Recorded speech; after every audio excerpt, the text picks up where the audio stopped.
Hey guys, what's up? Welcome back to this week's episode of Advanced Bass Fishing, and really appreciate you guys coming by the channel and checking out this week's episode. Guys, today got a good one for you. We're going to be talking about fishing giant lures for giant bass, or big lures for big bass. And I'm talking about lures like this Megabass Ice Slide 262, your lures that are over 7 inches long. This is a real specific, it's a technique specific, situational specific type of fishing. I'll tell you right off the bat, you're probably not going to get a lot of bites on it, but you definitely have got a better chance to catch your all-time personal best size bass that you ever have by throwing these lures.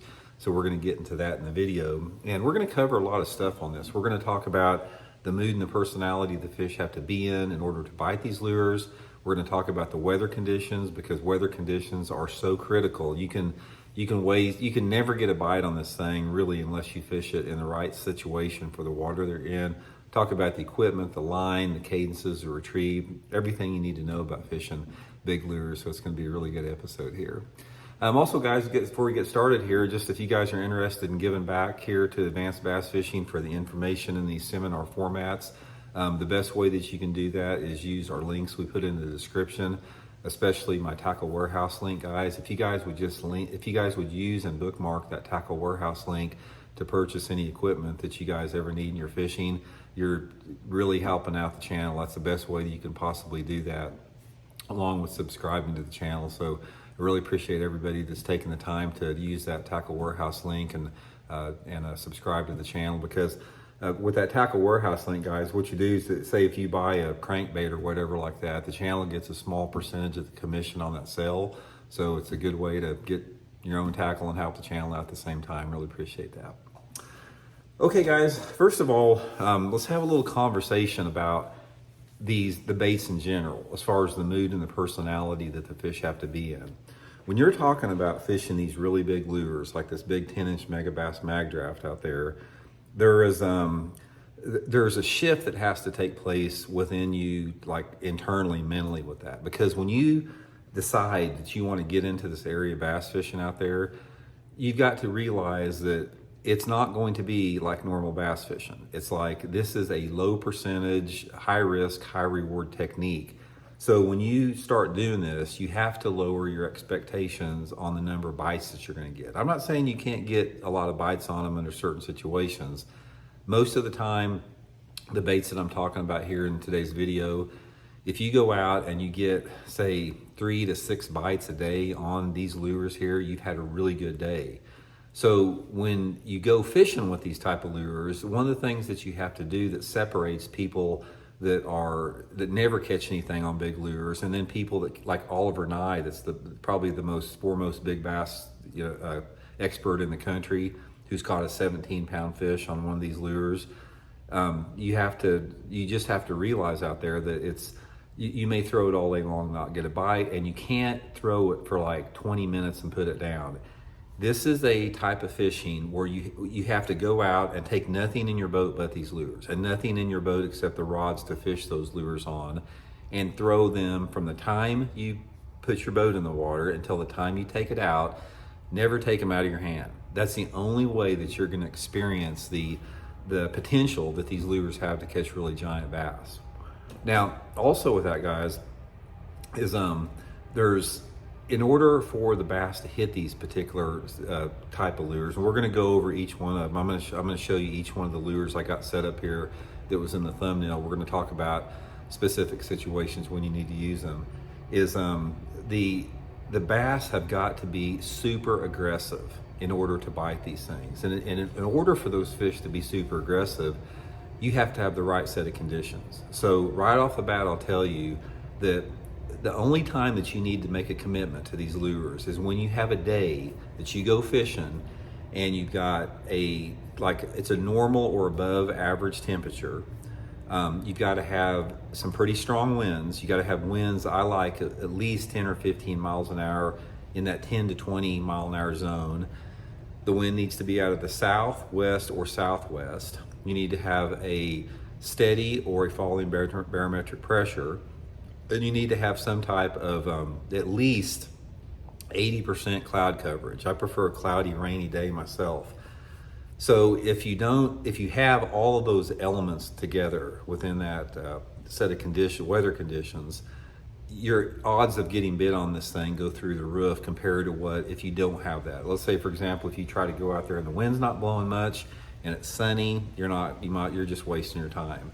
Or if you go out there and it's like below normal temperature, cold fronts just ran through, you're not going to catch any fish on it. Now, what you might get in a situation like that is you might get the fish to follow these baits. And these big baits are notorious, guys, for having fish look at them and not ever bite them.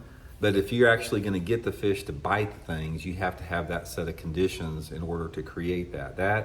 That's going to save you a tremendous amount of frustration as far as, not wasting your time throwing these things when you don't need to throw them. Because it can get old in a hurry. I'm telling you, when you throw one of these things like this Megabass Mag Draft, this thing weighs 6 ounces. So after you've thrown the thing for a couple hours and you haven't got a bite in it, a lot of people say, well, heck with this, I'm not going to chunk that thing in there. It's like chunking a dang brick in the water. And when they hit the water, like this eye slide here, when this thing hits the water, it's literally like you threw a brick in the water when you see it out there. But how addictive they are is like when you see the size of fish that you can catch on these things. I've had so many days out there, guys, even in tournaments, where I had big ones, like 5 to 8 pounders that would be, I'd be fishing the big glide bait like this, and these big fish would just come up from behind it, and they'd look at it and they just swim down. They wouldn't even touch it. That is addictive, because what happens is you think that, okay, it's just, a matter of time just throwing it, and if I throw it long enough, one of them is going to eat it. So that's sort of the dilemma that you have, and that's sort of the reality that goes along with fishing these big baits here. So, okay guys, I'm going to get a drink here, take a quick break, and then we're going to go over and I got 6 lures out here, and we're going to talk about each one of them. So talk about how to fish them, cadences and all that type of stuff, go over that. And then at the end of the video, I'm going to talk about, or the second half of the video, I'm going to talk about the type of equipment to throw it on, and specifically the type of areas that you need to fish it in to get some bites on it. So we'll be right back. Okay guys, we're back. Now what I'm going to do here is I'm going to go through my favorite big ones here. Now they're all Megabass. You don't have to use Megabass if you don't want to. It's about the category of lure. There's a lot of other companies out there that make big giant lures, but I prefer Megabass, obviously. And also I'll link all these baits into my tackle warehouse description in the video if you guys want to pick up one and try it out there. So it's mainly about the size and the profile rather than the brand that much. So, okay, right off the bat, guys, let's talk about one of my favorites. This is the Megabass Megadog. Now this thing, let's put a tape measure up to this thing. I'll show you how long this thing is here. This is like a really big gizzard shad. This bait is, you can see here, it's 9 inches long. So this is a 9-inch long topwater. And the thing about it, guys, a lot of people say, well, God, Randy, I'm not going to catch anything on a 9-inch lure. Guys, you'd be surprised. You can catch 2 pounders on this thing. A 9-inch, this is just like a mature gizzard shad. It's about the same size as a mature gizzard shad. And a 2 or 3 pound bass can eat one of these things. So when you're talking about, if you're targeting big ones, like, 4 pound bigger fish, they can easily eat something like this. So this is the type of, prey that you can get the good ones on. And I'll tell you guys how I actually got confidence in and started catching fish. I had a friend of mine that I had never caught a fish on it up until about 3 years ago. And I had a friend of mine that was fishing up at Stockton Lake about 3 years ago. And he started telling me about the giants he was catching on the Megadog up there. And he said that he'd go out and he'd average anywhere between 3 to 5 bites a day, but they'd all be 4 to 8 pound fish. And once he told me, and I'll tell you about the areas later, but once he, got confidence that he was catching them on it, I started throwing them and catching them on it too. So here's what you have to have with the Megadog out there. First of all, you're never going to get bit on this thing unless you have a cloudy, rainy day. It's so big that you have to have the low light conditions in order for this thing to work. It's like, partly cloudy, heavy, partly cloudy days, not going to work very good. My favorite situation out there is to have like a light rain, heavy overcast, and a light wind. This is one of the lures that you don't have to have a big wind on because it's a topwater lure. So I like just enough wind to ripple the surface. I don't really want it, glass smooth, because it is such a big bait. They get too good of a look at it. So I like to have just a tiny little chop on the water, south wind, tiny little chop south wind, and some type of a rainy day, combined with some pretty clear water. You really need water visibility for this thing to work, of at least about 3.5 or 4 feet. For whatever reason, if you have water visibility of under about 3.5 feet or so, I just can't catch any fish on it. Ideally, I want to have my water visibility at least 4 feet, 3.5, 4 feet, up to 10-foot visibility. That's the scenario that you need to use with this thing. Now we'll talk about the type of areas later, but I'll talk a little bit about how you want to set this up and the retrieve on it. Is you got to use braided line on it. This is one of the few lures that I use braided line on it, because the thing about this, in order to get this Megadog to go back and forth like that, it is so heavy that if you try to work it on monofilament line or something like that, there's simply just too much stretch in it, because the bait is so big and so heavy. So I usually use 40-pound test Seagar Smackdown braid, 40-pound test braid. You don't have to work it near as hard to get that bait to go back and forth. And you really need that braided line to get the thing to look alive, because I tried to use it on mono or even fluorocarbon, and it's just sort of dead looking in the water, because there's just too much stretch in the line. And it's just, especially on a long cast, but with the braid, with not any stretch on it, you can really get the thing to dart back and forth like that. The other thing with this bait, guys, and I'm going to talk about, well, I guess I'll talk about the type of tackle here in a second, but another thing about this bait with it is you have to work this thing pretty fast. This, again, if they get too good of a look at this thing, or with any of these baits we're talking about, they're not going to bite it. So you want to work it pretty fast through the water column, like, just like that. You don't want these fish to get a good look to study at it. You want them just to see this big splashing commotion on the surface, and that's when those big fish will hammer it. So you want to work it with like boom, boom, boom, boom, boom, boom, which goes boom, boom, boom, boom, boom, boom. Keep it moving through the water. And if you keep it moving through the water like that, it has it's displacing a tremendous amount of water, but it also reduces the profile size. If you try to work this thing like bloop, let it stop, bloop, like that, they're never going to hit it, because it's just too big. They get too good to look at it. So you need to have some type of a fairly fast retrieve on it. Also, guys, I fish this on my flipping stick. It's so big. I flip it on that Megabass Alkalies flipping stick, and I'll link all the rods I use for the different baits on here. But that Megabass Alkalies flipping stick, which is, I'll be honest with you guys, it will wear you out, because fishing a flipping stick like this all day long, it will wear you out. You sort of going to have to get conditioned to a little bit on that. But the Megadog is definitely, will catch some big ones there. Okay, the next one, we're going to go through these real big ones first, and we're going to follow it up. We got our last two, which is the crankbaits here, the big 7-inch long crankbaits, a little bit smaller than the other ones, but we'll talk about the other ones. Next one, guys, is this 10-inch Megabass Mag Draft.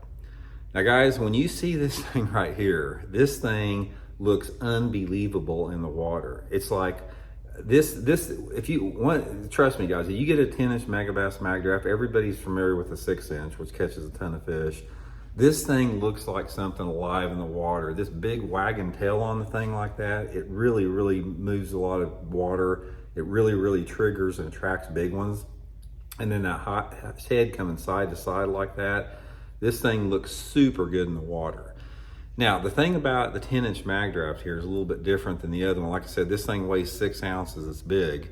The success that I've had on this particular bait is going to be, you've got to have it coming by an object. Now, the topwater lure, not so much, because we'll talk about the areas, but I'll talk about the specific type of places on this. But the Mag Draft, in order to get a big one to hit this thing, very seldom are you going to get a big one to hit this thing just swimming it out in open water. You need to have it coming past something that we'll get into a little bit later. And guys, when they see this thing, and when you get one that's committed to it, they will freaking kill it. You get a 6, 7, 8 pound bass that's trying to kill this thing, and it's the most ferocious strike you've ever seen in your life. Because when even when a big fish, like an 8-pounder, when they hit something this big, they have got to put some juice on it to kill it. And they know that, so they just attack it in a big way. Now on this particular one, guys, I use it on the same setup as I do with the Megadog. I use the Megabass Alkalies flipping stick on it. I'm fishing it on 25-pound test, Seaguar and Vizex fluorocarbon line. You don't want to use braid on it. You want to use it on fluorocarbon line. And most of the time I'm fishing it anywhere between, say, 2 to 5 foot deep under the surface out there. This is another one out there that you need some fairly clean water. Sort of about the same thing, about a minimum of 3.5 feet is going to be, ideal for it. But another thing that you're going to have with the big mag draft is you've got to have a lot of wind. I prefer like a 20-mile-an-hour wind, where it's one of those days where it's like just blowing like crazy. You got a lot of surface disturbance up there, and that is necessary to get them to commit to this big giant mag draft with that. Okay, the next one, guys, is our big glide bait section. Now, glide baits, I'll link the glide bait section in my Tackle Warehouse link. I don't believe that Tackle Warehouse carries this one, but they do have a lot of similar glide baits from other companies in there. But again, you can see how the size of this one, this is 9 3/4 inches long here. This is another super heavy bait. Again, this one weighs 6 ounces as well. And guys, this is the exact lure right here that Oliver and I, the angler I talked about, the big bass expert, he won the big bass bash up at Lake of the Ozarks 3 or 4 years ago on this exact bait up there. So he won $100,000 on this Megabass iSlide 262. And I remember I talked to Oliver about that, and he, in that particular tournament, he fished the thing for 2 days in the tournament, and he got a total of 4 bites. And him and his partner both fished it. That's all they threw. Between the two of them, they got 4 bites in 2 days of fishing on the thing, and they caught one almost 7 pounds to win the tournament. And they said they lost another one bigger than that, and then they did catch 2 others in the 4-pound category. So that's what I'm talking about, the commitment on this thing. Now, again, on the Megabass iSlide 262, these big heavy glide baits with this, you got to use an even heavier rod than a flipping stick. So I use that Megabass Leviathan. It's an 8-foot heavy action rod, super, super stiff.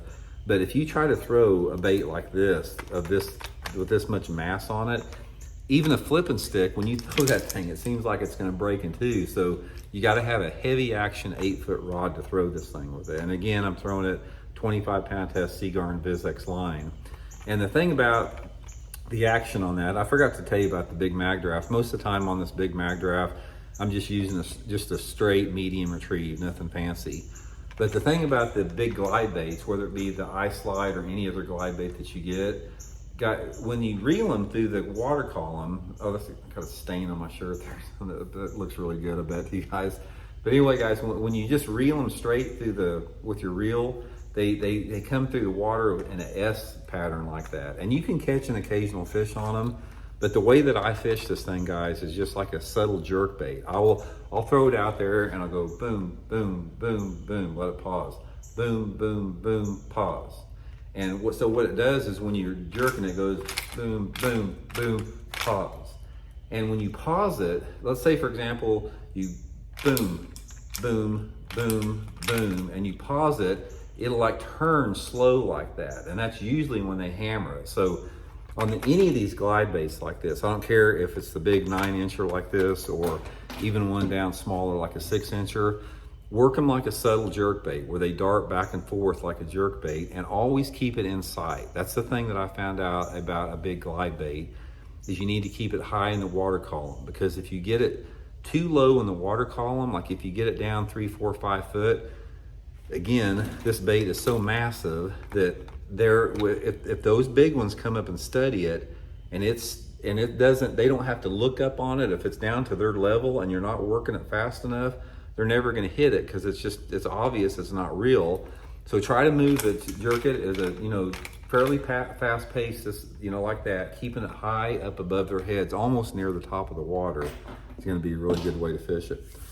So I'm going to take a quick drink, guys, and we got 3 more baits we're going to go over, talk about that, then we're going to get into the rods and reels and areas and that type of stuff to fish them in. So be right back. Okay guys, the next one we're talking about is the Megabass Vatalion 190. Now this is almost it's like a big perch facsimile in my opinion. It looks like a perch. Actually they make, I don't know if I got one over there, but yeah I do, let me grab this one here. They make several different perch patterns. You can see this one here, it looks just like a big perch. Guys, this is the size of a lot of big bluegills and red ear sunfish. And again, a big fish, a 7-pound bass, this ain't nothing for it. They'll gobble this thing down in a second. And this is sort of a unique bait, this Vatalion. It's a sort of a cross between a glide bait and a crankbait, because I don't work this thing like a jerk bait. I just reel it through the water and it just comes through the water just like that. It's really fast. And that looks pretty good like that. And so I reel it just like a crankbait with a fairly fast retrieve, and it's got a lot of good action just on its own. Super unique look with it. Like I said, this thing probably weighs, I don't got the description with me, but I'm guessing about 4 ounces. I'll throw it on the Megabass flipping stick again, the Ackley's flipping stick, 25-pound test Seagar and Vizix line. And the times that I have done good with this, guys, is over grass in clean water. So if you got water visibility, again, of over 3 feet or so, and you got submerged hydrilla or milfoil in the lake that you're fishing, like TVA lakes, Texas lakes, Lake Fork, Florida lakes, this is a freaking killer over the top of grass beds. If you guys, have that type of water, try this Vatalion. It will get you a big bite. Now I have caught a few on it around docks on the smaller version. Show you what the smaller version looks like here. This is actually a pretty big bait. This is just a little bit smaller version of the same bait. And working it just around dock corners, I've caught some fish doing that, but mainly the best that I've done with this, I did real good one time on a day down at Lake Kissimmee, Lake Toho in Florida, not Lake Kissimmee, but Lake Toho in Florida, fishing this thing over it. But this is, there's several different companies that make baits like this, but this is the Megabass Vatalion, which is a giant bait. And the reason this thing attracts big ones is the width of it. Look how wide this thing is, even compared to this big iSlide 262. Definitely will get you a big bite with that. Now the other two we're gonna talk about are giant crankbaits. These aren't near as big as the other ones, but these are the Big M 4.0 and the Big M 7.5 here. These are big crankbaits. You can see the 7.5 here. This is 7.5 inches long. So this is, with the bill, 7.5 inches long. The body on this thing is 4.25 inches long. So this is one of the biggest crankbaits that you can buy, except for something like the 10XD. And I even think this thing's bigger than the 10XD. So the times that I use with this, now this is a large bait, guys, that you can get numerous bites on, and it's completely different than the glide bait and the swim baits. This is a crankbait so it's going to trigger more fish, yet bigger ones here. A couple different scenarios with this. This is a post-spawn lure. This bait has a small window of time. Both of these things do.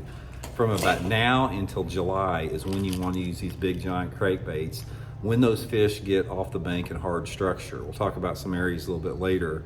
But the main thing with these big crankbaits, you fish them like any other big crankbait, any other type of an area, just like you would the Strike King 6XD or a Norman DD22, except on these big ones like this, the same thing, guys. You have got to burn these things in. It's like when you throw these big ones, you got to get them where they're coming fast. You can't just like throw them like that and expect to catch anything. They got to be hitting it like that. They got to be hitting and burning it, and they got to be bouncing off the bottom hard.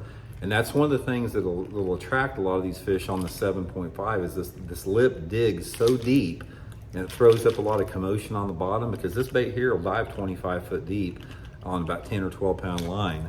And the 4.0, it's got a little shallower lip here. And there's, like I said, this isn't just Megabass. There's a lot of companies that have the same type of big oversized crankbait.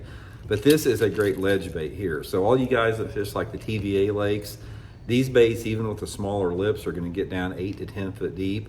It's a different look, it's a different wobble, different vibration than what they see in that zone most of the time. It's just a larger bait. But I probably caught more on these type of lures than I have the big ones for sure out there. Okay, so anyway, guys, we're going to take a break and I'm going to get back. We're going to talk a little bit more about the equipment, and then we're going to talk specifically in the second half here about the exact type of areas to fish them in. So we'll be right back. Okay, guys, we're going to wrap up the seminar here talking about the type of areas, which, like anything else, it's the most important thing about any bass fishing technique. It's where you throw it at. You got to throw it around where the fish live at. But the big giant lures like this, the type of areas that you fish them in are going to be a lot more limited than any other techniques that you have. You're going to there's not going to be a bunch of places in the lake where these things work. So we're going to go over what you need to have in them. Now, pretty much for all of them, I'll pretty much say this about every one of them. You have got to have, the first thing that you've got to have in order for these things to work is you've got to have deep water access close by. Simply because these fish that bite these things, with the exception of the crankbait, you've got to pull the fish off the bottom to get these things to bite them, to actually bite them. Now, like I said, you can attract strikes from them, fish them more horizontally, shallower, but you'll never get them to bite them. In order to get these big fish to bite these things, you've got to pull them off the bottom. And that's another thing to remember, is that the big fish always live closer to deep water. The big fish are either close to deep water, living in deep water, or they're in extremely heavy cover, one of the two. But in my opinion, most of the big fish throughout the course of the year live deep, whether they're suspended or not, they live deep. So here's what you want to look for. For the topwater, like the Megadog, and for the glide baits and that type of stuff, you got to have it. Most of the time, it needs to be some type of point oriented. The mag draft's a little bit different because it is more of an ambush type bait for whatever reason. But point orientation is extremely important for the crankbaits and for the topwaters and for like the Megabass Vatalion or over grass flats, and the glide baits, all that type of stuff. You got to have point orientation next to deeper water, because here's what happens, why these things work so good on points. And first, and before I get into that, let me say one other thing about this type of lure line. You got to be on a body of water that has some good fish in it. If you're on a body of water that is not known for having quality fish in it, don't waste your time on it. So you need to be on a good lake that has a decent population of fish over 4 pounds for these things to really work good. But anyway, the reason that these things are, I call them point-oriented lures, is because big fish relate to points. Whether they live on them at one particular time, they don't all the time, but they use points as like staging areas and transition areas and migration areas and feeding areas. In my opinion, from what I've seen in my own experience with bass, I think a lot of big fish, they live over deep water or in deep water most of the time during the daytime. And they will move shallower sometimes at night to feed. And they will also move shallower to feed if you have the right type of weather conditions. But regardless, they're in and around a point, and they may be 100 yards away from it. Say, for example, if you got a nice main lake point, there may be some big fish that are living 100 yards away from that point. They're just resting out there in the middle of the lake, or they're down in 30 or 40 feet of water hanging out. But if you get some conditions, like you get some good wind and you get low light conditions and you get the right type of barometric pressure and everything, it's going to push a few of those big ones up shallow. And that's what you're looking for, is for those big fish to come up out of that deeper water under the conditions that I talked to you about. So when you're thinking in terms of the glide bait and the topwater and the Vatalion and all that type of stuff, and even the crankbaits, it's going to be on the bottom, that you don't have to pull the fish off. That is a hard structure. On the crankbait, you need to have a drop off or something like that. But the other ones, you're trying to pull those fish up to hit that glide bait and that topwater out there. So that's why points are so good, because you can fan cast over those points in a variety of different depth zones. And the cleaner the water is, the more options that gives you. If you have a lake that has like 4 foot of visibility or so, I get out there and I'll fan cast everywhere on the point. I'll just get out on the end of that point and I'll fish anywhere between, say, 3 to 30 foot, even with the topwater. If the water visibility is 5 or 6 foot clarity, I'll take that Megadog and throw it over 30 foot of water, and kind of caught them doing that. Same with the glide bait. If you get a day where the wind's crashing into that point, blowing 20 miles an hour, I'll fan cast that glide bait in anywhere between 3 to 20, 25 foot of water. And they're apt to come out of any depth of water to hit them. But be prepared, I'm telling you, on that glide bait. If you get 20 fish, if you see 20 fish coming after that bait, you may get one of them to hit. That's just sort of the reality of that.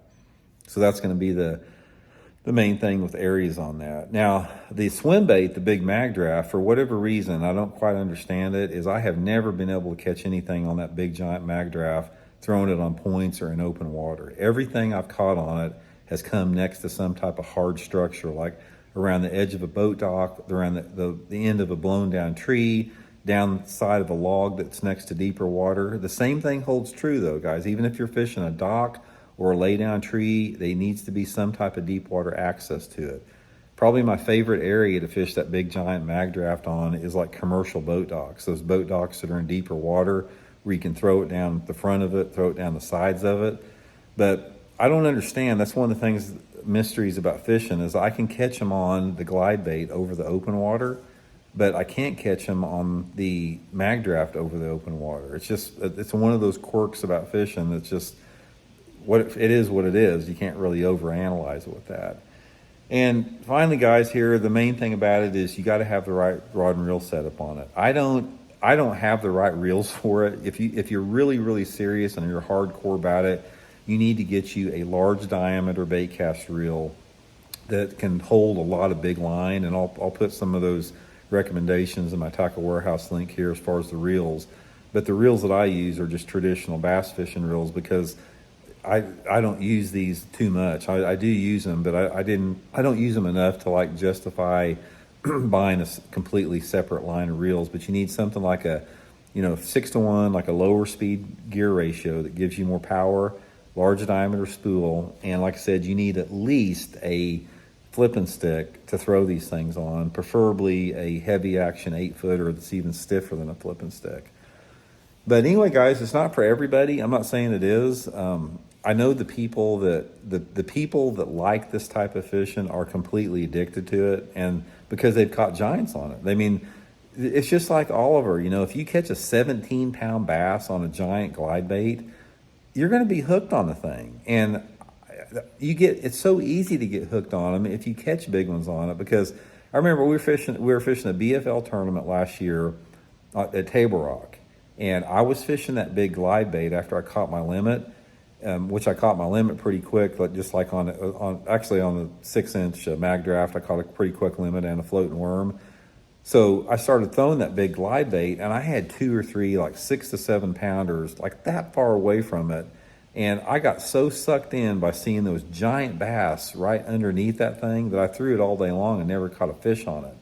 So from that standpoint, you just need to if you're fishing tournaments, you have to know when to pick it up and when to put it down. I guess that's the best way to put it. But from what I have found about it, guys, is they're either on it or they're not. I mean, some days you just have that right set of conditions line up that I was talking about, and you can catch some good ones on it.